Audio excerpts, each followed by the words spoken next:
인생만사 세옹지 마라 하는 그런 말이 있습니다.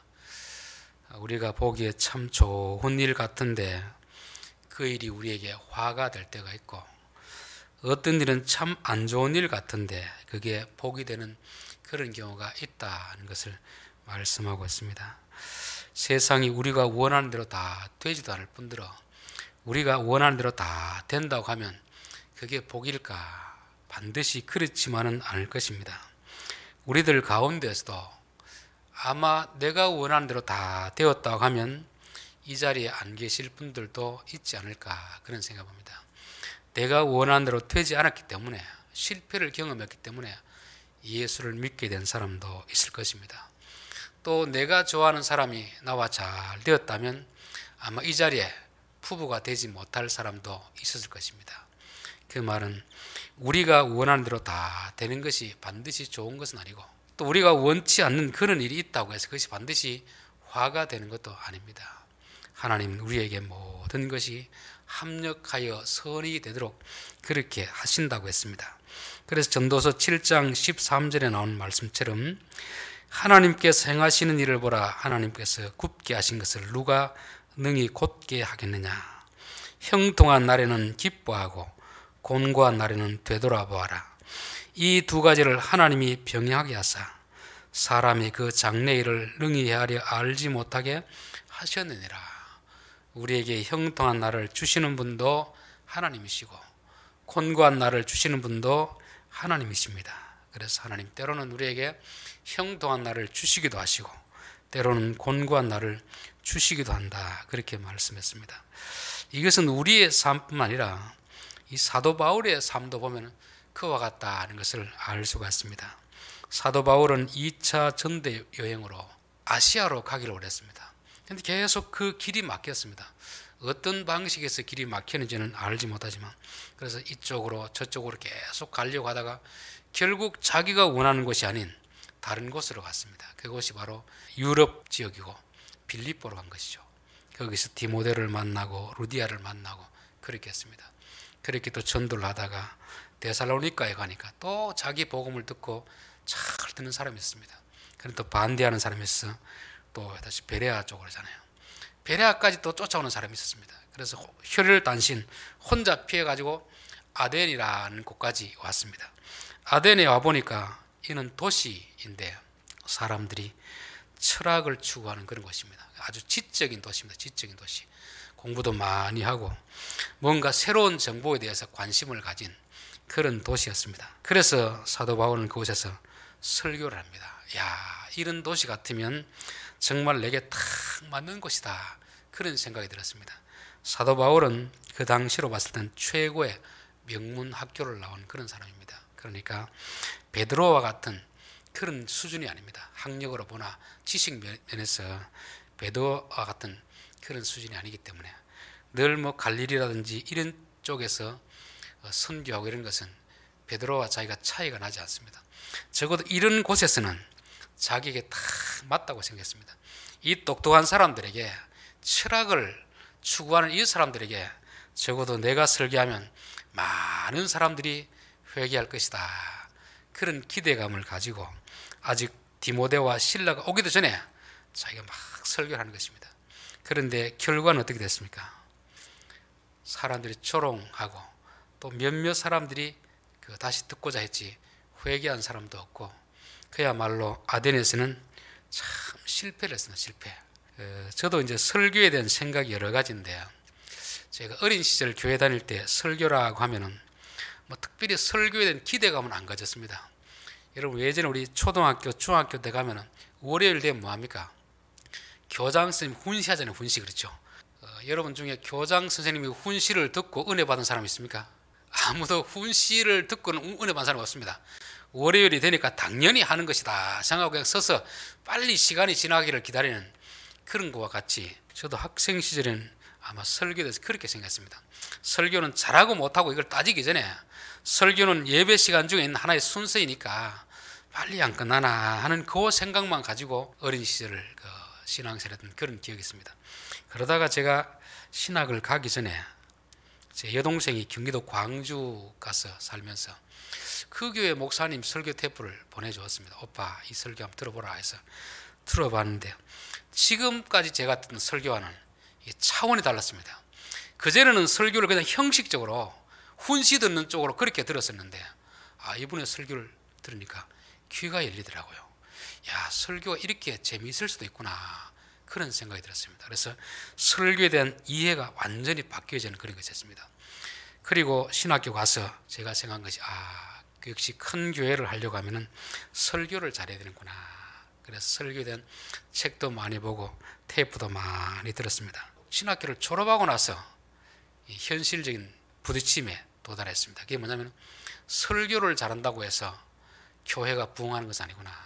왜냐하면 주위에 설교를 잘하는 분인데 교인이 몇 명 없는 그런 교회도 있었고, 정말 제가 봤을 때 저렇게 설교하는데 어떻게 교인들이 저렇게 많을 수 있을까, 그런 참 느껴진 것도 있거든요. 그래서 제 생각 속에서 설교만 잘해서 안 되겠구나, 그런 생각이 들었습니다. 그럴 때 또 제게 들려오는 소리가 뭐냐면 역시 목사는 기도를 많이 하고 능력이 있어야 된다. 적어도 교인들에게 기도해서 귀신도 내어 쫓아주고 안수해서 병도 낫게 해줘야지, 그래야 이제 교인들이 모여들지 설교만 잘해서는 안 된다. 그래서 또 기도원으로도 좀 쫓아다녀 봤습니다. 참 능력 있는 목사님 만나서 나도 좀 능력을 받아야 되겠다, 그렇게 생각했는데 그분이 목회하는 현장을 갔다 오고 제가 실망이 너무 들었습니다. 그분이 대구로 와서 집회할 때는 막 많은 사람이 몰려드는데 정작 그분이 집회하는 곳에 가보니까 교인들이 몇 명 없어요. 야, 이런 능력이 있는 목사님인데 왜 교인들이 안 올까, 그 생각을 해봤습니다. 요한복음 4장 20절에 보면 예수님이 수가성 우물가 여인과 대화하는 그런 내용이 나옵니다. 이 여자가 예수님께 질문합니다.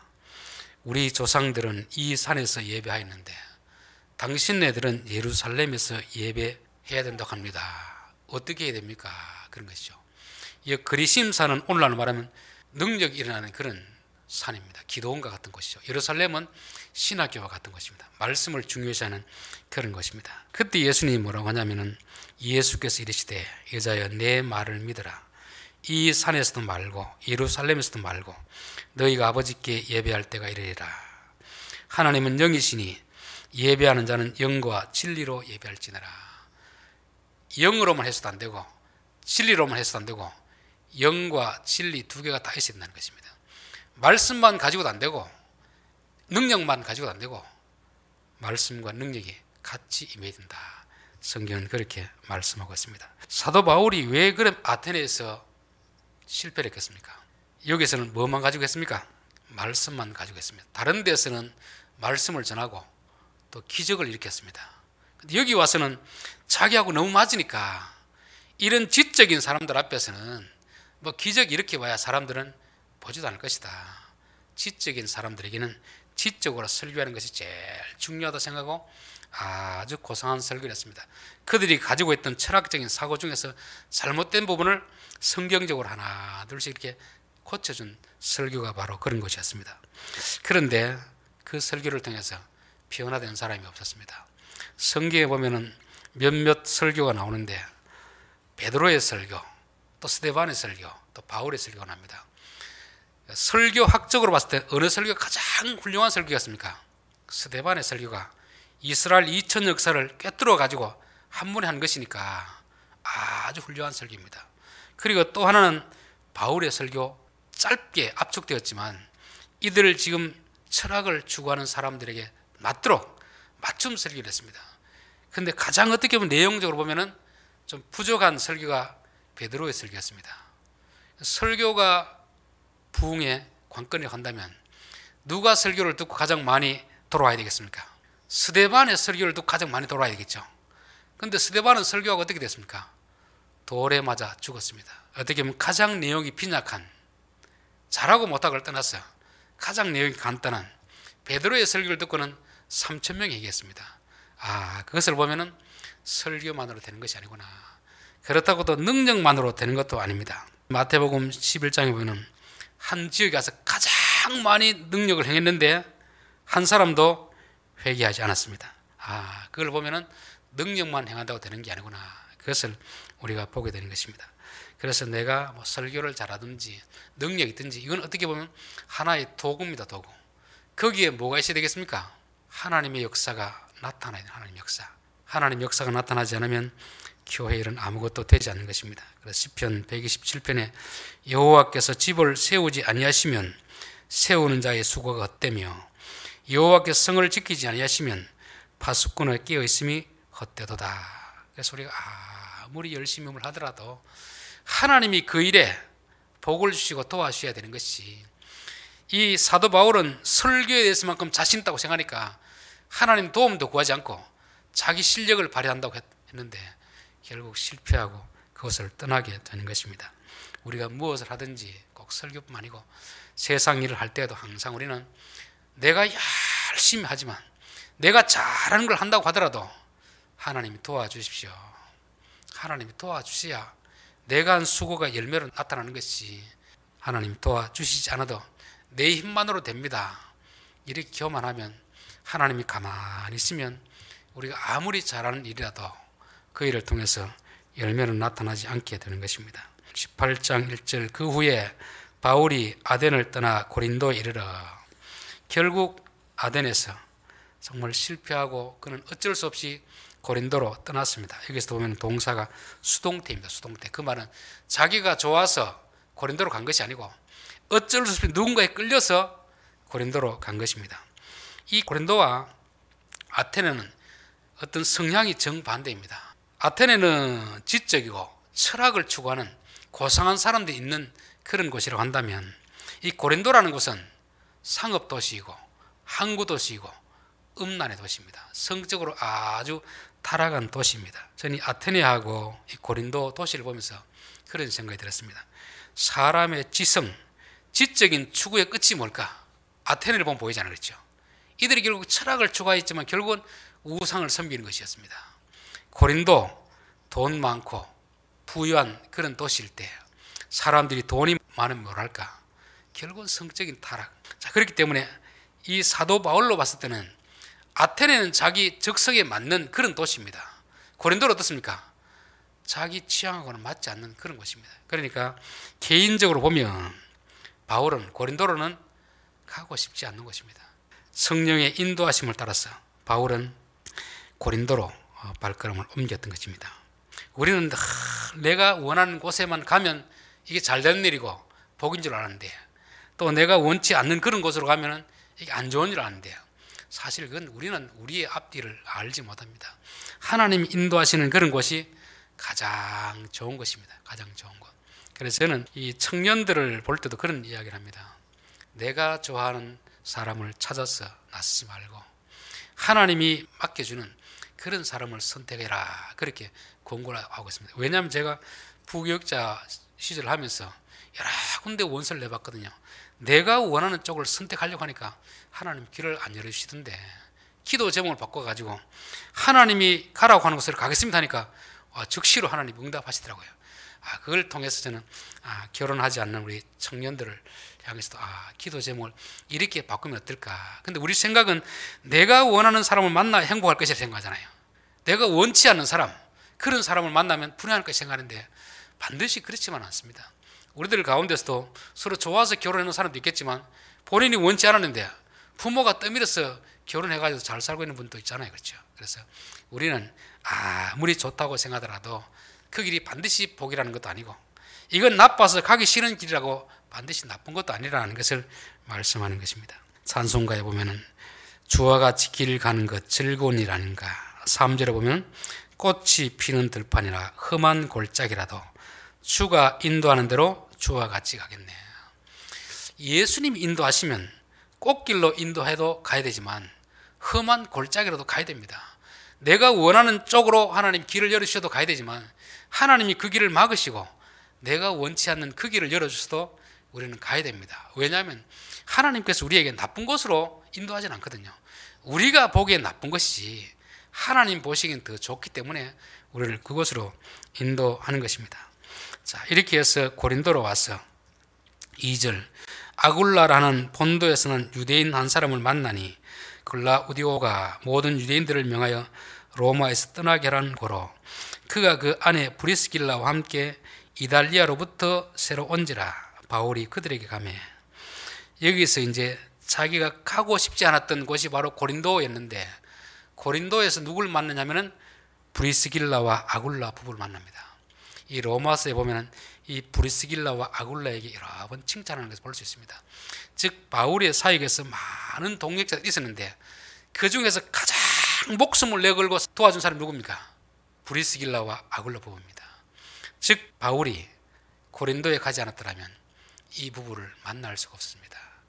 바울은 가기 싫은 곳이었지만 하나님의 인도하심을 따라서 그곳으로 갔을 때 하나님은 그의 선교 사역에서 가장 헌신적으로 충성하는 브리스길라와 아굴라 부부를 만나게 해주신 것입니다.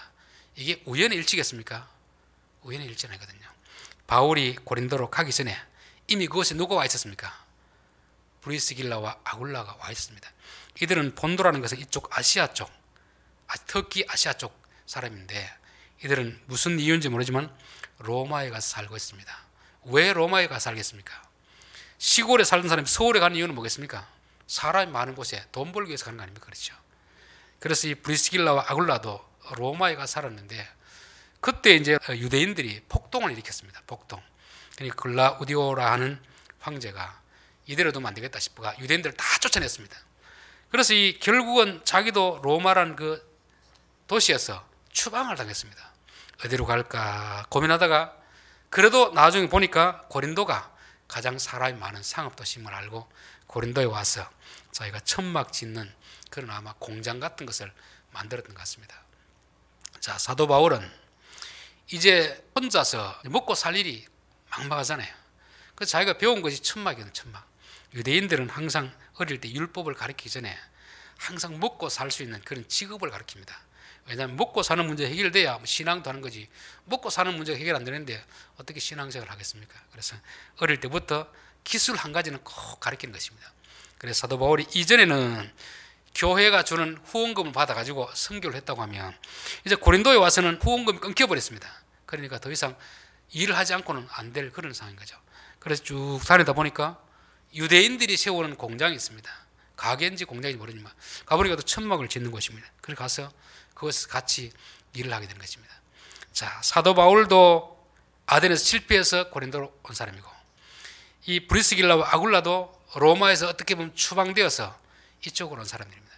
서로 실패한 사람들이 고린도에서 모여서 함께 일을 하게 되는 그런 것입니다. 자, 이 두 사람의 인연이라는 것은 우연이 아니고 하나님의 섭리하에서 이루어지니다. 저는 그렇게 보여집니다. 그래서 참 아덴에서 실패한 이 바울에게 하나님 최고의 위로를 해주셨습니다. 그게 뭐냐면 자기 마음에 딱 맞는 그런 동력자를 붙여주신 것이죠. 그래서 하나님이 항상 우리에게 위로해 주실 때는 좋은 만남을 주시는 것이고 우리가 생각했던 위기라고 생각하는 그 위기를 기회로 만들어주는 것입니다. 새로운 일을 할 수 있는 그런 기회로 만들어주시는 분이 하나님이시다는 것입니다. 만약에 바울이 아덴에서 정말 자기 뜻대로 자기의 설교에 많은 사람들이 감동했다고 하면 아마 그곳에 오래 머물렀을 것입니다. 그런데 그곳에서 은혜 받는 사람도 없고 초롱하니까 그래서 빨리 나와서 고린도로 왔는데 고린도에서 자기 평생 동지로 할 수 있는 이 부부를 만나게 된 것입니다. 만약에 거기서 잘 되었더라면 고린도로 오지 않았을 것이고 고린도로 오지 않았더라면 브리스길라와 아굴라는 아마 못 만났을 것입니다. 저는 요셉의 이야기를 볼 때도 그렇습니다. 요셉이 형들에게 팔리지 않았더라면 애굽에 갈 일이 없었습니다. 그렇죠? 애굽에 안 갔더라면 감옥 갈 일도 없었습니다. 근데 감옥에 안 들어갔더라면 감옥에서 누구를 만납니까? 왕의 어떤 신하들 만나잖아요. 신하를 만나 감옥에서 뭘 합니까? 애굽 정치에 대해서 다 개인 교섭을 다 받잖아요. 요셉이 보기에는 야, 내게 왜 자꾸 이런 불행한 일만 겹칠까? 왜 실패할까? 이런 생각이 들었지만 사실은 하나님이 요셉을 총리로 삼기 위해서 그 실패를 통해서 개인 교섭을 시키는 겁니다. 개인 교섭. 여기도 마찬가지입니다. 브리스길라와 아굴라는 아마 이전에는 믿음이 좋았는지 안 좋았는지는 모릅니다. 그러나 바울과 같이 일을 하면서 바울로부터 성경에 대해서 체계적으로 배우게 되는 것입니다. 나중에 보면 이 브리스길라가 사도들을 가르치는 내용이 나옵니다. 그만큼 사도들을 가르칠 만큼 성경에 대해서 체계적으로 배우게 되는 기회가 바로 언제냐면 바로 이것을 같이 일하면서 그렇게 배워드는 것입니다. 그래서 저는 우리에게 늘 좋은 일이 일어나는 건 좋지만 안 좋은 일이 나서 정말 피하고 싶은 그런 상황이라도 그게 반드시 불행한 일은 아니다.